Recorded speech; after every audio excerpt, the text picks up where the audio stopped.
ao Conselho Federal de Medicina.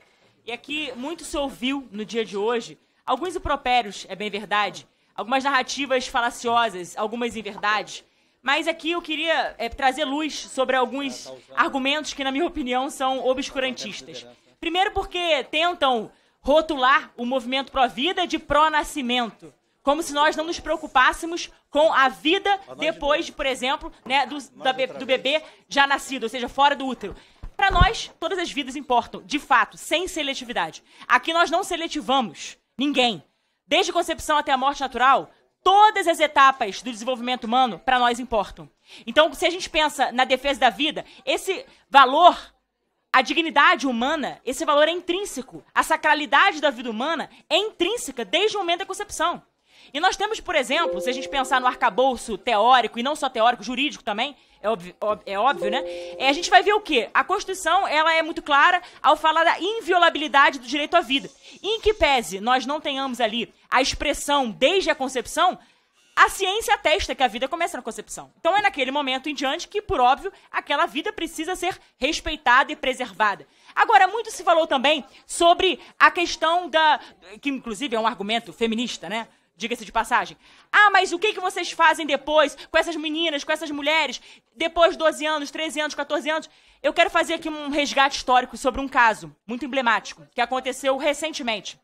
Uma menina estava grávida de 29 semanas e o movimento feminista em peso simplesmente apresentou aquela menina, que foi vítima de fato de uma violência, apresentou como única solução o aborto. Aí eu pergunto, apresenta-se como solução o aborto, a menina é submetida a um procedimento agressivo, invasivo, de tortura, porque independente da modalidade do aborto, é uma tortura, o procedimento abortivo é uma tortura, então muitas pessoas botam um verniz de preocupação com a mulher. Tentam colocar ali uma roupagem, preocupação com a mulher, preocupação com a menina, mas na verdade eu pergunto, o que essas feministas fazem depois de que o aborto acontece?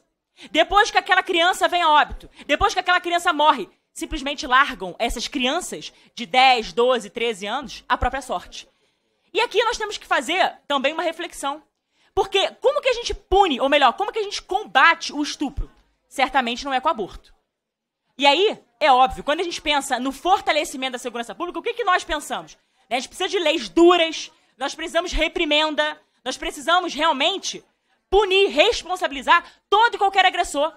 Nós não queremos que nenhuma mulher seja estuprada, agredida, é óbvio. Agora, quando acontece essa grande chaga, porque é uma chaga, é uma dor, já tive, na verdade, muitas vezes a oportunidade de conversar com muitas mulheres que sofreram, que foram vítimas de violência. E a gente sabe que isso é uma dor realmente grande. E o aborto, ele acaba sendo uma espécie de revitimização, porque a mulher passa a ser vítima de uma outra forma de tortura, embora ela não perceba em alguns momentos. Então aqui a gente precisa entender como é que é o trabalho realmente do Pró-Vida. O Pró-Vida, ele acolhe a mulher, ele muitas vezes devolve a dignidade dessa mulher que lhe foi roubada por conta dessa violência.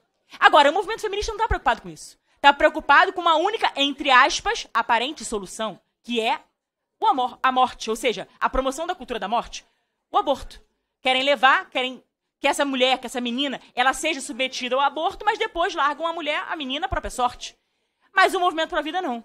O movimento Pró-Vida, que se preocupa com todas as etapas da vida humana, repito, ele vai lá, ele acolhe, ele dá subsídios, inclusive materiais para essa menina, para essa mulher, para que todas as vidas sejam preservadas. A vida do bebê, a vida da criança. Eu estou aqui falando uma obviedade, porque preservar as vidas deveria ser algo que realmente se impõe diante de nós. Enquanto parlamentares, nós precisamos realmente, não só aqui, claro, é o ambiente democrático do parlamento, a gente tem que discutir, é natural que haja um antagonismo de ideias, e com muito respeito a gente faz isso, não tem problema nenhum. Agora, realmente eu vejo a crueldade das pessoas que não conhecem o trabalho Pró-Vida e querem apenas rotular. E eu costumo dizer que o rótulo é a arma dos covardes. São covardes essas pessoas. São covardes, são injustas. Porque penalizam a criança que não tem culpa. Que é um ser humano frágil, no seu grau de maior vulnerabilidade. Porque, de fato, invisibilizam o bebê como se a vida do bebê nada importasse. E aqui eu fiz questão de trazer os bebezinhos, né, para mostrar claramente que estamos falando aqui de uma mesma pessoa humana. Por exemplo, aqui nós temos o bebê de 12 semanas. Olha só, o bebê de 12 semanas. Aí aqui mais adiante, nós temos, por exemplo, um bebê maiorzinho, de 22 semanas. Que, no caso da resolução do CFM, eles estão impedindo a assistolia fetal, a injeção de cloreto de potássio para que nesse coração, para que nessa criança não seja perfurado, para que essa criança não venha a óbito de uma forma tão torturante, embora o aborto seja uma tortura em si mesmo. E aqui, por exemplo, um bebê maiorzinho, de 26 semanas, perdão. Então nós temos a evolução, né? Nós temos aqui uma mesma pessoa humana com o mesmo patrimônio genético. Agora, esse bebê muitas vezes é invisibilizado. Fingem que ele não existe, porque favorece a argumentação, inclusive fazem questão de colocar armadilhas linguísticas, manipulação semântica, romantizando aquilo que não pode, não deveria nunca ser romantizado. Porque tentam romantizar a própria morte. Colocam um glamour, como se realmente estivessem preocupados com a mulher. Mas aí invisibilizam essa outra mulher, o futuro de tantas futuras mães. É muito curioso. Isso sim é malabarismo retórico. Isso sim, muitas vezes, é pirotecnia jurídica, porque eles se valem, lançam mão de questões até mesmo dentro da legislação para flexibilizar e alargar. Como a gente vê, infelizmente, o compromisso, né, que até mesmo de alguns dentro do Ministério da Saúde hoje, com aquela emissão da nota técnica, eu sei que não foi assinada pela ministra, e aqui é uma questão de justiça, eu sei que a nota técnica foi assinada por 2 servidores. Agora, o fato é que demonstra, pelo menos, uma semente, pelo menos uma intenção que se tem de alargar, de flexibilizar, e até mesmo muitos querem legalizar o aborto. E como é que eles fazem isso? Como eles sabem que perdem no parlamento, aí as pessoas começam a falar. Por isso que eu falo da seletividade. Muitas pessoas rotulam, negacionistas são os outros, fascistas, etc e tal. Rótulo é a arma dos covardes. Agora, negam o direito à vida da criança. E aí, quando perdem aqui, quando os partidos políticos perdem aqui, eles se socorrem para o Supremo Tribunal para terceirizar o locus do debate para a Suprema Corte. Para que, através da decisão da Suprema Corte, simplesmente haja uma usurpação de competência, porque essa matéria é de competência do parlamento. Na verdade, nem deveria ser discussão em lugar nenhum, porque realmente a vida, ela importa e a vida ela precisa ser respeitada sempre. Né? É um absurdo a gente pensar que a gente tem que pensar em graduação do valor da vida. É o cúmulo do absurdo. Mas, enfim, é lamentável, para finalizar, presidente, é lamentável a gente perceber aqui como que essas pessoas trabalham, como que é o artifício deles. Eles tentam, sim, cercear quem pensa diferente, calar a voz de tantos que pensam diferente, e aqui, nesse caso, quem é o principal prejudicado é a Onascitura. Então, eu quero agradecer a todos aqueles que apoiaram essa moção de apoio ao Conselho Federal de Medicina. E, sim, nós temos que defender todas as vidas, sem seletividade, porque a seletividade, nesse caso, implica numa desumanidade. Presidente, deputado Eri Borges. Presidente. Eu só queria 10 segundos, presidente, para destacar uma frase que a Cristo Nieto pronunciou e que realmente é muito completa. Ela disse assim: não se combate o estupro com aborto. Vou repetir. Não se combate o estupro com aborto. Eu achei isso fantástico, deputada Cristo Nieto. Escondem atrás do aborto, escondem atrás do estupro para praticar o aborto, para matar crianças. Deixa elas viverem, porque elas também têm o direito de falar. Se elas não podem falar no ventre da mãe, graças a Deus está falando através de nós aqui, que numa imensa maioria mostramos para o Brasil que nós somos pela vida. Obrigado. Presidente, pela liderança do PSOL.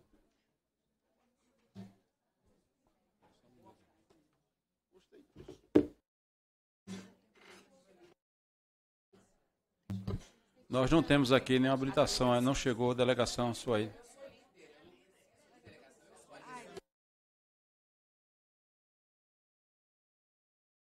Ok, desculpa. Com a palavra, deputado.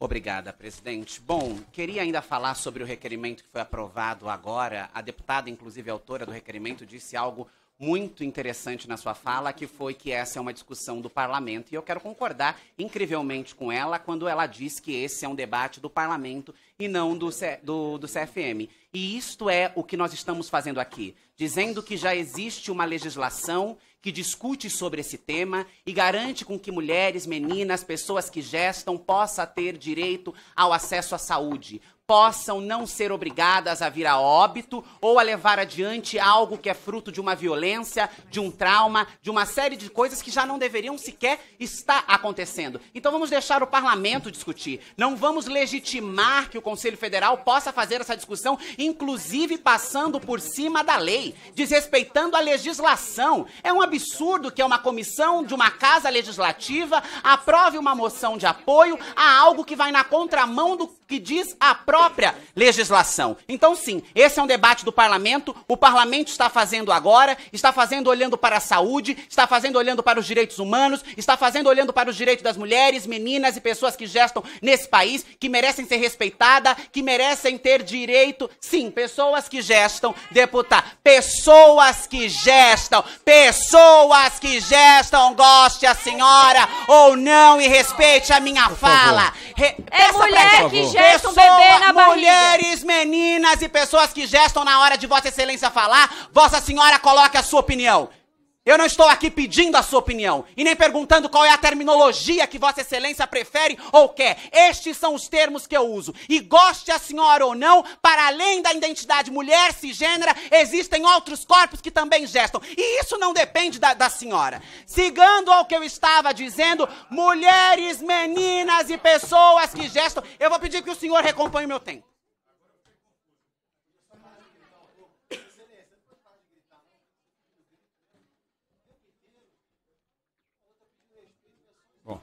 Presidente, a deputada Lídice havia pedido para que a gente pudesse fazer uma composição mínima da nossa comissão, né? Por favor, por favor. Para que as pessoas fossem respeitosas com as outras. E todo mundo aplaudiu.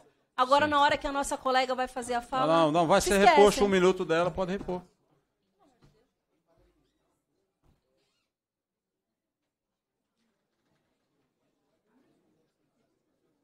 Obrigada, presidente. Eu acho ótimo o cinismo, né? Passa para parar de gritar quando quem foi interrompida fui eu. Eu estava fazendo a minha fala de forma tranquila e fui interrompida. Mas voltarei sem prejuízo, porque aqui muito se falou sobre tortura. E não existe nada mais torturante do que as horas que nós passamos dentro dessa CPI, escutando um tanto de asneira e atrocidade que é falado aqui. Isso sim é uma tortura. Isto sim é torturante. Ficar ouvindo esse monte de ladainha que é colocada uma na sequência da outra. O que nós estamos defendendo aqui são direitos constitucionais. O que nós estamos defendendo aqui é que uma vítima não seja obrigado a levar adiante o fruto de uma violência. Se fala que os pró-vidas defendem a vida, tem que ver quais vidas são essas. Quais vidas que importam de fato. Esse não é um debate sobre vida. Esse é um debate sobre valores, sobre ideias, defesa das suas próprias culturas. Aqui não se está preocupado com a vida, e eu volto a dizer, porque depois esse debate não se estende à realidade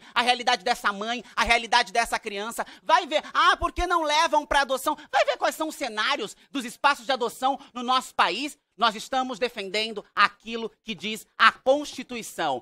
Nós estamos batendo e valendo, dizendo que esta é uma discussão que já está superada e que o Conselho Federal não pode avançar e não pode legislar. Não é de competência do Conselho Federal. Não cabe ao Conselho Federal legislar. A defesa da vida, sim. De todas as vidas, da vida da mãe, da vida do feto, da vida de todas as vidas, sem exceção. Agora, esse debate fantasiado de pró-vida, este debate fantasiado de defesa da vida não cola mais. Já está superado. Inclusive, na semana passada, acontecia nesta casa a cassação de um deputado envolvido em mandar matar, ceifar uma vida, e os mesmos que defendem a vida agora se omitiram, votaram pelo não. Quais vidas importa? Agora, se essa vida é negra, se essa vida é trans, se essa vida é LGBT, se essa vida é pobre na periferia, aí ela não importa. Nos poupe do cinismo, nos poupe dos malabarismos retóricos. Respeite a Constituição, respeite a lei e deixe que esse debate, de fato, aconteça dentro do parlamento e não com o Conselho Federal. Obrigada, presidente.